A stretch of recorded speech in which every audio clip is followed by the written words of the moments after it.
দেয়ালের দেশের জন্য একটা স্বীকৃতি পাওয়া। সো অনেক দিন ধরে আসলে মানুষও চাচ্ছিল স্বীকৃতির ব্যাপারটা, আসলে হচ্ছিল না। তো ফাইনালি যে কেউ না কেউ একজন আসলে স্বীকৃতি দিল, সেটা আসলে খুবই দারুণ ব্যাপার।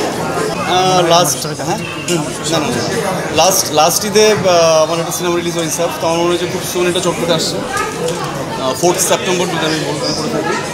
সো যারা যারা আসলে হলে সিনেমাটা দেখতে পারে না, আমার মনে হয় যে চরকিতে আসলে সিনেমাটা দেখতে পারবে। আমার মনে হয় দেয়ালের দেশটা চরকিতে আছে, ইসাবও চরকিতে আসছে। তো আমার মনে হয় যে ভালো একটা টাইম করছে আমার। বাট আমার পাইপলাইনে কিছু কাজ আছে, ওগুলো আসলে আস্তে আস্তে শেষ করতে চাই। দেন এই তো অনেক বছর কাজ করি, তো মাঝে মধ্যে আমি র্যাম্পে হাঁটা অনেক মিস করি অফকোর্স।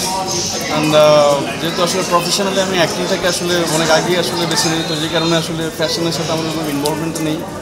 সো হ্যাঁ, এখনও ক্রেভিং হয় মাঝে মধ্যে হাঁটার।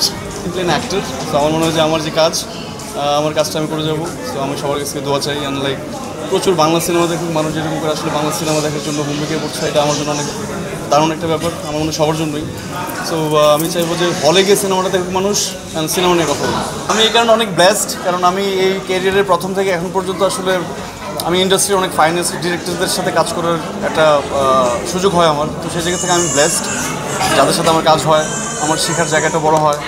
প্লাস সবার সাথে কাজ করতে গেলে অনেক ধরনের কাজের সাথে আমার ইনভলভমেন্ট হয়। সেটা অনেক বড় জার্নি হয় না এখনও।